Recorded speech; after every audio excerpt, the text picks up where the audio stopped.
hommes de Dieu, pasteurs, bishop, apôtres, prophètes, tout le monde, là je peux citer bien le nom. Imagine les lots en église, il y a 1000 personnes. Et dans 4 églises, on a vérifié, c'est seulement 10 personnes au bazar vraiment bâtiment Jésus peut bazar converti.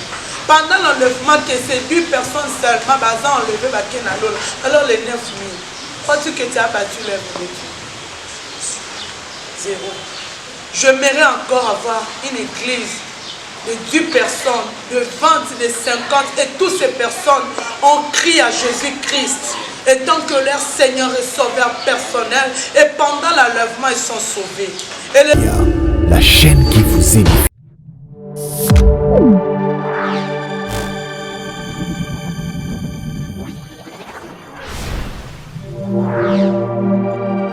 IHP Media, la chaîne qui vous édifie.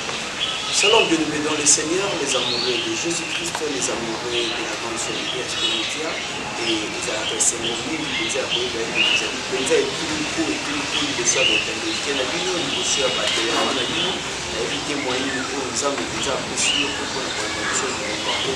alors, il y a mon avis surtout dans l'émission, on a profité pour souhaiter que ça va bonne fête et à Pâques et à Christ sur le partout du monde. Nous avons dit que nous allons pour la émission, bonne fête, la vie dans la mon poteau fête, mon poteau caca, pour le sur le monde émission, pour ça la caille, pour la caisse à la paille. Il y a un mot alors pour fan de qui y a que tu sais la mopé et à son pénal publicité tu sais la mopé pénal au lende. En tout cas merci beaucoup et merci beaucoup à vous tous pour la confiance et la fidélité que vous continuez à nous faire, à nous donner. Et merci pour vos commentaires, merci pour vos réactions et que ce soit dans le bon comme dans le mauvais. Et il y a un ça a été tous à la pizza, autres amis, ce sont vos critiques. En tout cas, n'hésitez pas à continuer de le faire et continuer de nous faire part de tout ce que vous avez comme critiques et autres. Et sur ce plateau, je ne suis pas seul, comme vous pouvez déjà le remarquer, je suis avec une femme, avec notre maman pasteur, je pense que vous voyez bien déjà à les capitales services de l'union de la Naïpisa, sur ma épouse, elle dit que tout le monde a mon collègue, le lot, mais aussi, moi, actualité, après ça fait quelques valeurs, il y a ma maman, il y a Bassi, Kati, na évangile en Kolo, nous avons la maman Noëlla, à Tizeti, Shalom.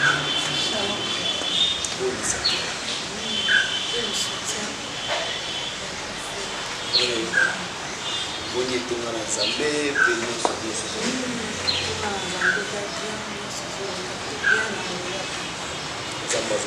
alors, comme la vie de nous dit, c'est pas ça fait un faux ça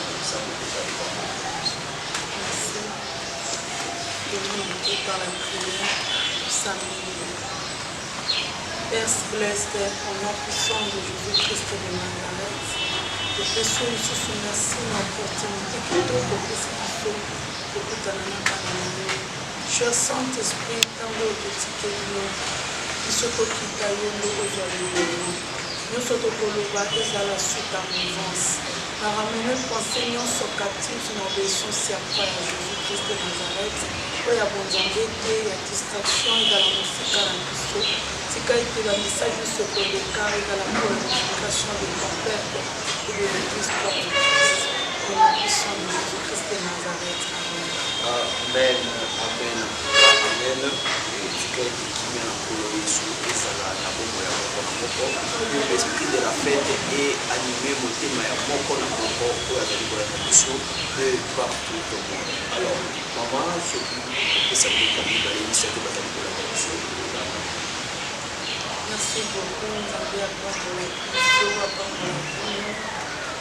maman a fait signe de d'abord, na tonga mon on a nazokana. Ministère international crédiciel, on a Ngalima, on a mon basala Nzambe, on a Nacha, mon frère Jean, mon frère Christ, maman Neto, maman Ketsa et les autres. Les autres s'appellent merci, maman Balianai, papa David Mwanda, la bonne annonce. Il y a des Sangaïpé, donc le vaca permission.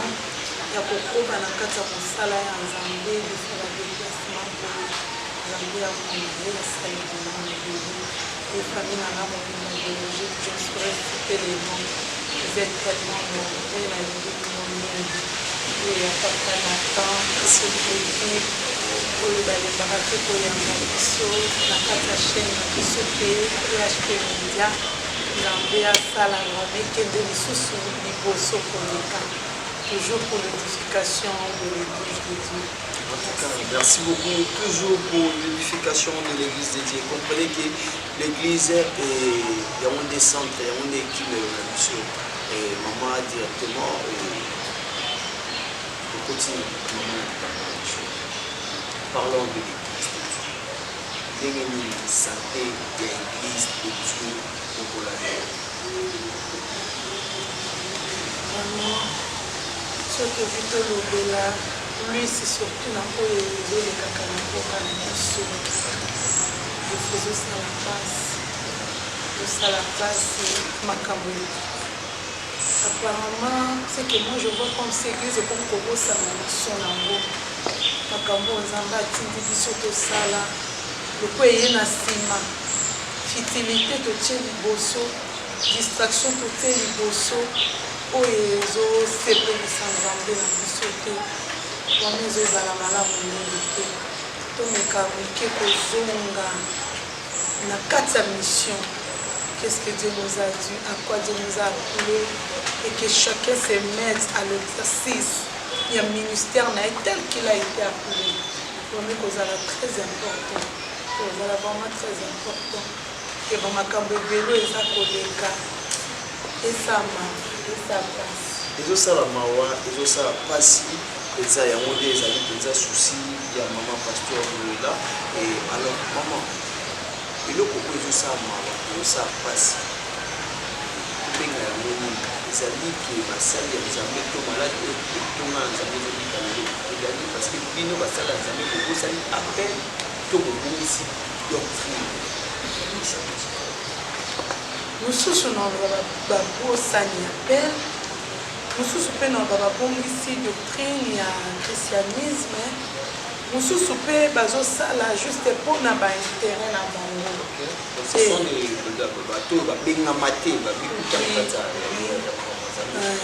eza bongo mpona baintérêt na bango to alingi balobela ye que ce soit mal que ce soit bien batangaka nkombo na ye. Donc c'est le nom que faut tanga combo, c'est le nom de Jésus-Christ de Nazareth. Il faut te propager, il faut te t'indiquer, il faut pas comprendre, pas numéro, pas saler. C'est le nom de Jésus-Christ de Nazareth. Les autres à la vraiment passe, les autres à la vraiment passe, ils ont le cas. Ils ont refroidi foi il y a des chrétiens, surtout bah au nom bah politique. Bayaki liboso ya nzambe amoni ke kuna nde na ozala malamu kuna ezala bien mais baréalité bakuti mosusu baya bazongi na bango kuna mokili mosusu alobi na okóma na nga osambela na ndako mosusu alobi bakanga na bango baeglise moto akomi na opinion azopesa par rapport à ce qui se passe. Vraiment tozongela christianisme tozongela appel oyo babengaki biso mpona alobi lolenge babengaki yo reste là. Soit tozalaki lui bon soit tozalaki esclave zala wana kuna na Timothée alobi fais bien l'œuvre d'un évangéliste et remplis bien ton ministère. Moi je crois que aux apôtres, aux archibishops, aux nani, tous d'abord nous sommes appelés à être les gagnants blancs. C'est ça la grande mission de l'église. Mais au tozo ça est-ce que tozo gagner réellement ba ou bien tozo ko longola bango de plus liboso anzape. Donc les autres ça passe. Ça passe, mais comme ta zonga, la doctrine, ya zonga n'appelle et si ko banda qui nous enlève, essaie de le revoir, bongisa yango, ok le dessous. Bongisa yango, essaie de le revoir, bongisa yango, ok le dessous. Est-ce qu'aujourd'hui on peut dire que l'église de Dieu, tout le corps du Christ est malade? Bien sûr que oui. Il est malade. Il faut te traiter. Est-ce que le corps du Christ est malade? Est-ce que toutes les églises d'aujourd'hui sont réellement du corps du Christ? Je dirais non, pas toutes les églises. introduction de l'Église. Pas toutes les églises, pourquoi? Il y a des sectes où il faut aider. Au lieu de tomber la Jésus-Christ de Nazareth, disons de Babana, on a vraiment le corps du Christ. Mais il y a des églises qui sont réellement le corps du Christ, qui croient à la mort et à la résurrection de Jésus. Il ne faut pas vivre au modèle de Christ. Bible dit soyez mes imitateurs comme moi je le suis de Christ. C'est l'apôtre Paul qui le dit. Mais tant que nous sommes réellement imitateurs de Christ. Imaginez Bible dit que votre corps est le temple du Saint-Esprit. Il y a des choses que je peux faire. Que réellement Christ habite en moi. Si c'était Christ qui devrait faire ça, est-ce qu'on sait ce qu'on sait la tika na sala. Ce qu'on sait la te pour Christ na sala ngote na tika. Ata batu bakofinga, ata batu bakomona ngazoba, ata batu bakokoloba nyonso bakokoloba. Ceux qui peuvent garder silence naza zoba te. Naza kisengite. Oh, si c'est pour la gloire de Dieu, je le ferai. C'est mieux. Kena loba pour pleurer aux gens. Ata mona kena zoloba, mais ma kam nazo le beza nango ko pesa nzambe de. Je ne comprends pas au juste. Et là, comme tu vas où elle est là, c'est la nzambe, et ça n'y a jalousie, mbongo, honneur ou bien ni. Si réellement nana yo to za bana tata moko, yo za mwana papa na nga, o lo bentera papa na ngai. Na pe no ba ka entera papa na, yeb sang to wela. Toi ne veux pas to wela, soyons sérieux. Parce que yo zolo bena, na pe na zolo bena. Mais le lot au monde, il y a des choses qui se passent. Peut-être bazo la bonheur bango. Bazo la place à liboso. Bazo la ngaindena le âme l'église. Bien-aimés dans le Seigneur, frères et sœurs en Christ, chers hommes de Dieu, pasteurs, bishops, apôtres, prophètes, tout le monde, là je peux citer bien le nom. Imagine les lots en église, il y a 1000 personnes. Et dans 4 églises, on a vérifié, seulement 10 personnes au bazar, vraiment, Jésus peut bazar converti.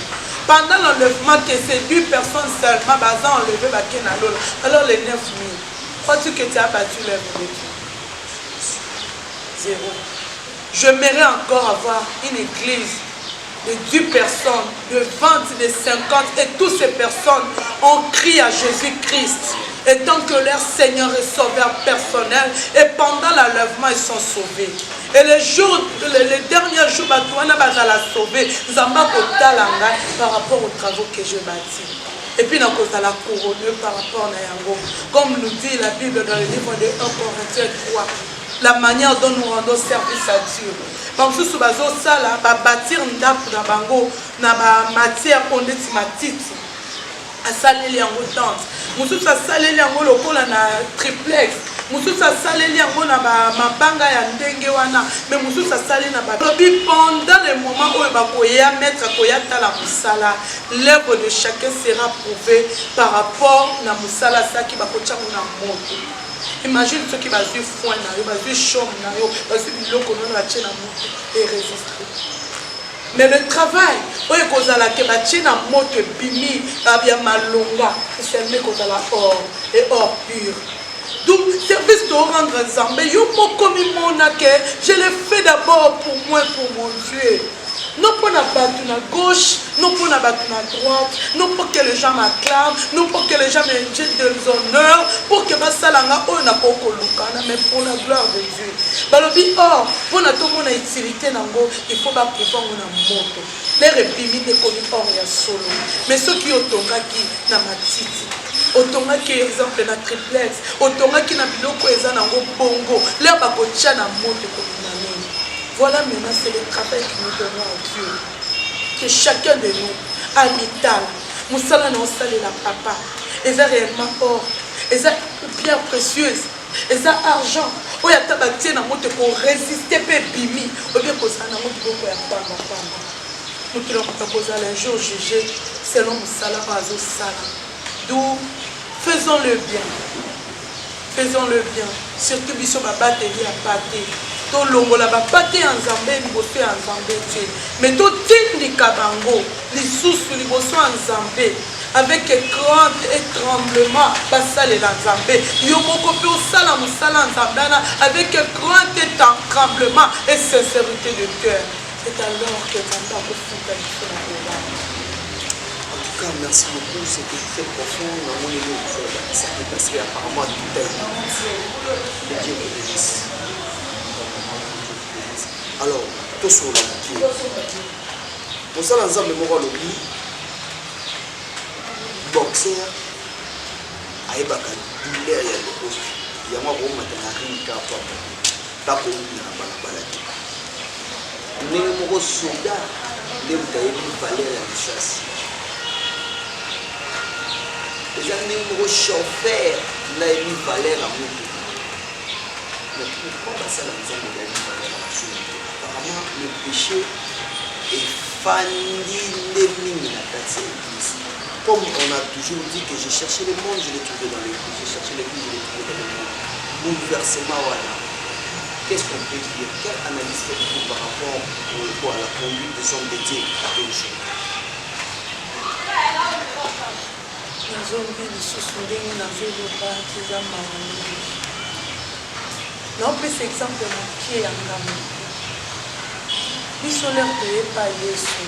Nzambe asala nga grâce nayebi nzambe bomwana. Bomwana vraiment. Voilà. Ezwanga mpenza bomwana. D'abord nos parents bazalaki catholique bazomema biso mais jour Jésus Christ wana na kote. Et à l'âge de 12 ans, j'ai commencé à servir l'Éternel. Et là, comme ma casse, baté à biso, il le coco longwa qui n'a mouton.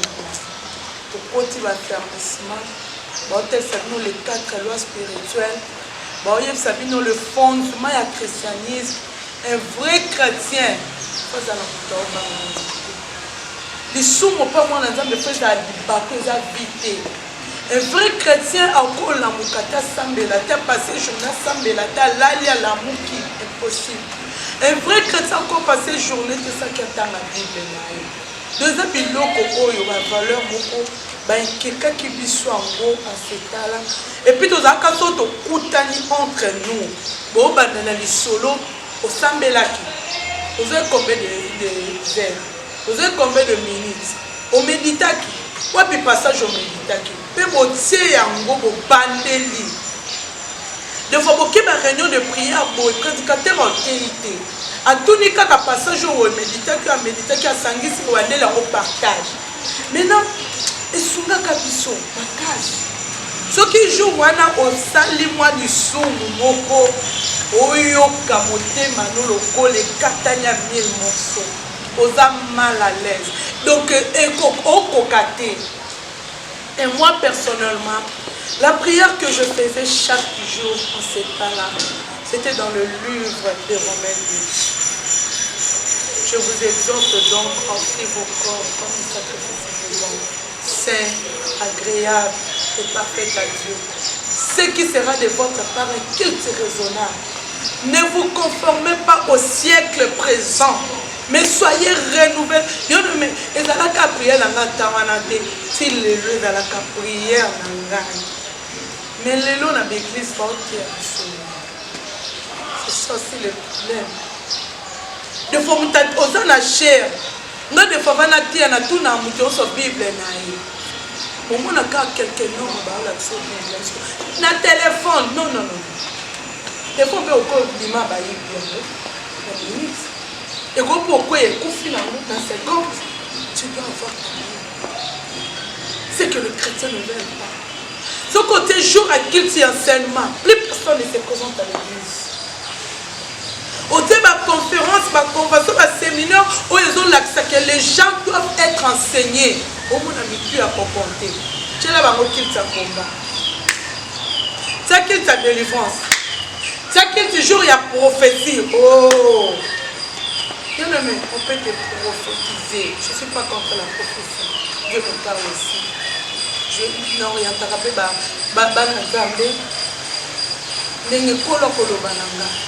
Mais l'église ne peut pas être conduite par la prophétie. L'église doit être conduite par la parole de Dieu. Lelo batu balingi koyekola liloba nzambe ti. Mwana nzambe okope kovanda osambeli otangi Bible na yo par rapport au problème qui concerne ta vie, on peut solution. Mais ton préféré de poser des fois derrière les pasteurs, bali bisanga son on le bamabe. Au cap des fois pasteur on a yemoku tapusa na nini boso nzambe ti. Yemoku kozo iner pa nzambe a mona problème iner apamba. Yemoko tate obenda na teke ya o ata retraite. Yemoko ta Bible ko sape une semaine atanga ngoti ka ba versa kala na yeba communiquer.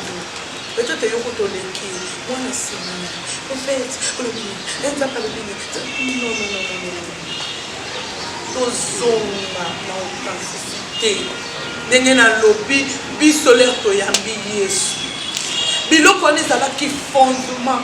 La vie de sanctification. Donc, autobanga nzambe, autotosa nzambe, ça nous a aidé si peut-être un jour de commis. Donc, non, c'est vanté dans l'Haïti. Quand on a dit soumu liba, pourquoi on a dit oui. On dit que c'est bon. Mais pour la vie, on a dit qu'on va pratiquer notre famille normale. Autobanga nzambe, attends, on a qui mukolo. On met ça dans ma vie, mais là, vous voyez pas ensemble. Tout ce qui était pour moi, le collègue, donc comment il y a pas à cause de ce Christ que je gagne. Pourquoi tu n'as pas foué l'œuvre de la croix tout le monde? Là, tu as soumu ka ernios. Et là, le côté tu as soumu ka pas. En réalité, Christ a vécu dans ce monde. Il était 100% homme, 100% Dieu, il n'a pas commis le péché.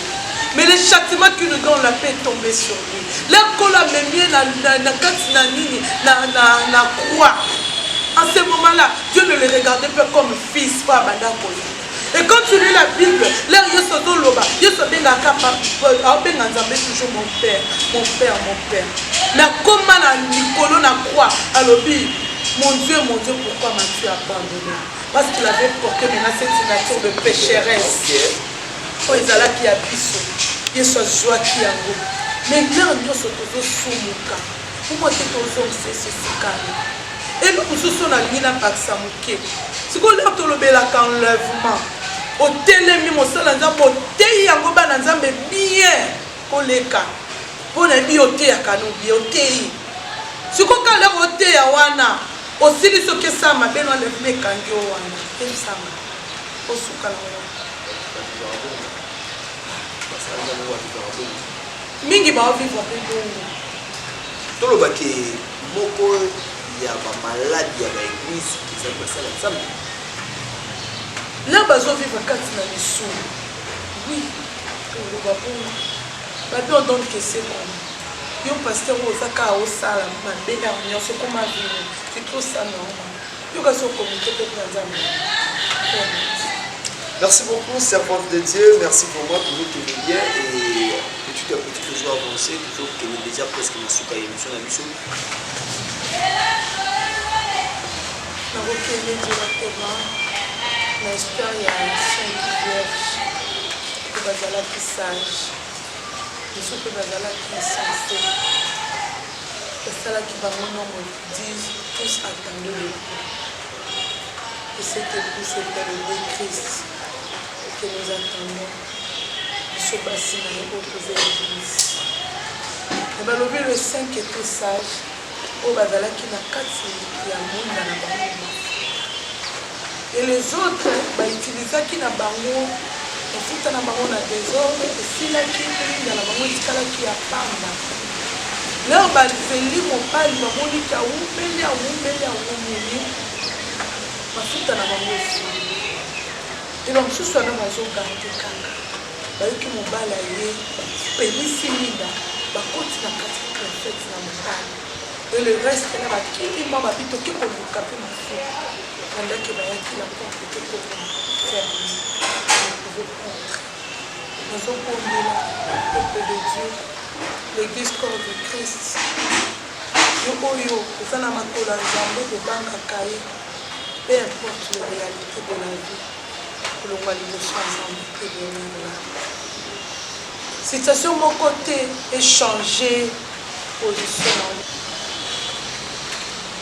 Garde ta fidélité devant l'Éternel.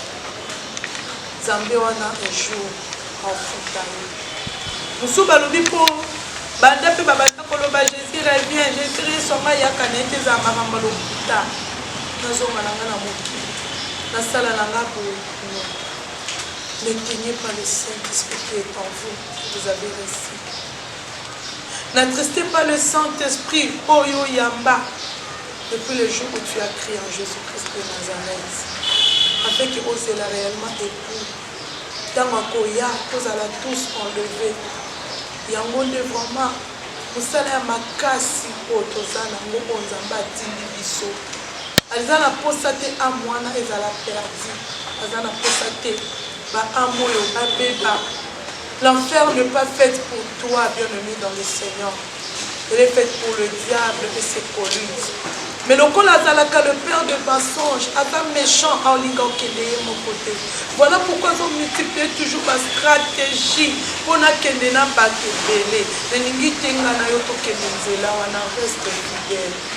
Malgré difficulté, malgré passi, malgré mikakatado, mais tikala na makolo Nzambe.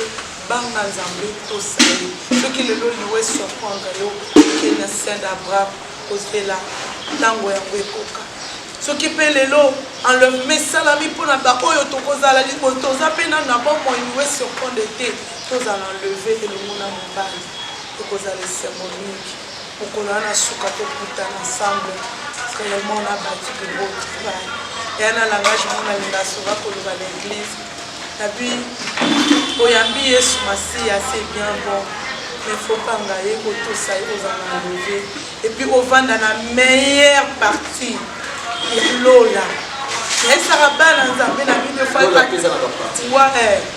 esaka bango deux fois nga naloba na bino par rapport au travail rendu à Dieu au recevoir couronne na yo ya bombe soki ozosalelaka Nzambe yango tika kaka obanga te ozano na lola mais na partir mabe koleka wana voilà ngai sabona bingo kebi te nokozana nga na États-Unis Canada ya lola tina zo avion na yo otala oboluka panelo omona nga te pembe na papa kabo na sa transiso wana tokenda ngo deuxième exemple mo na pesa bango eko paraître terre à terre mais la lingaka oui na parce qu'on a zongisa bango peut-être na boyo comprendre que kana mema bino ata bongo.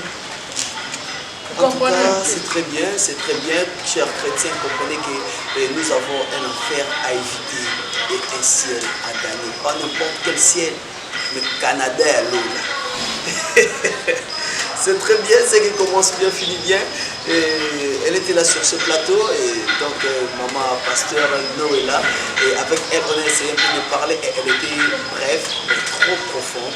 Je pense qu'à la maison, pour ce pays Penza, pour les Nzambe et le groupe, alors moi, Basoué, qu'est-ce que les chrétiens de la grande chaîne SP Média peuvent retenir de votre passage sur cette chaîne? Merci beaucoup.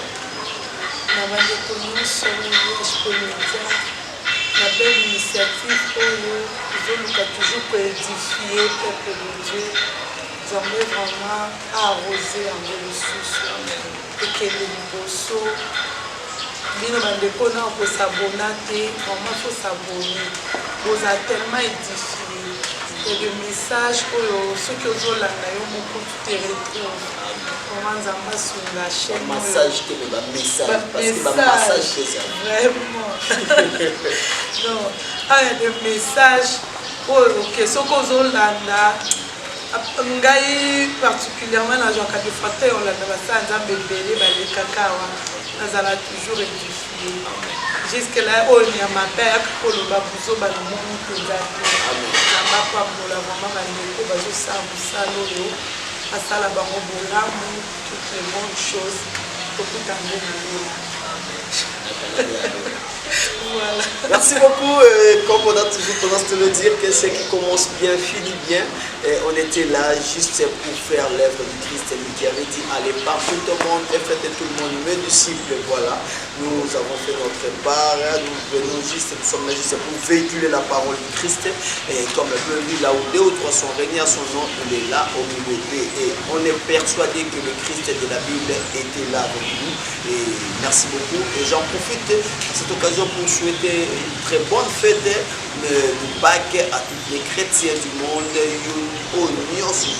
Partout. En tout cas, Mams, et depuis la France, Mams, donc Lisa, Love, Massembo, et mes salutations à vous et bonne fête de Pâques à ma maman Jess, à papa Ozeamani, et bonne fête de Pâques à tous les serviteurs de la grande chaîne PHP Media et tous les serviteurs de Monde Mobimba, mon papa passe le pasteur Ogi Longa Mbaswa, bonne fête à vous et pourquoi pas toute la famille Longa, maman Lili Longa, Kija Longa, en tout cas Jésus Longa ainsi que tout le monde, papa Siala Cristiano, surtout beau frère propre. En tout cas, bonne fête de Pâques à vous et en tout cas, Nzambe a Pambola, Moko na Moko. Maman,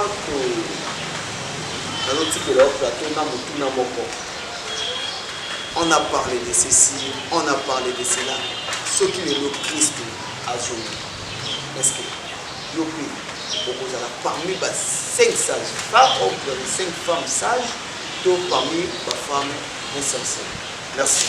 Pour retirer l'émission Yomoko et pour sa prière. Ça m'a pas mal. Au revoir. Bien sûr que nous allons parmi les 5 sages femmes pour nous baser là qui est pour et puis t'envoyer qui est bakota. Tout ça n'a pas été pour la vie de son anda pour nous allons parmi les 5 sages femmes. Vraiment, nous serons qui pas nous faire du bien. Na pamboli ndeko nyonso oyo alandaki biso lepatu esika bozali pamboli église corps du Christ na pamboli basala nzambe oyo bazokonza toujours kosala kosala nzambe kosala yango bien po nzambe akozanga te kosala biso bolamu esika toza tosambeli nakosenda vana prier s'il vous plaît. Nous avons invité Bateko au nom de Jésus. Ceux qui ont fait la prière ensemble. Bon Dieu m'appelle Jésus, n'a fini à Zoa, première place, à la Seigneur, à la Sauveur. Nous avons sa prière après là.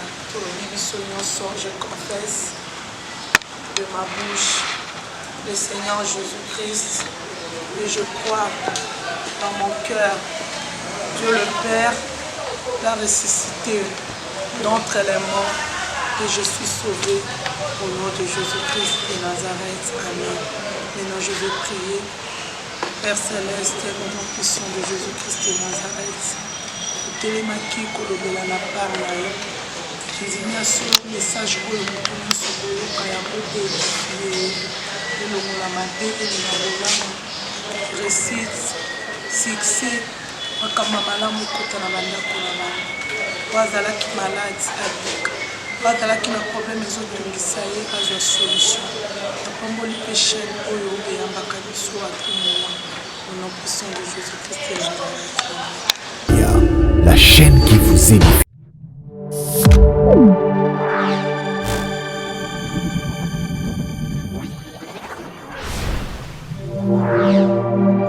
IHP Media,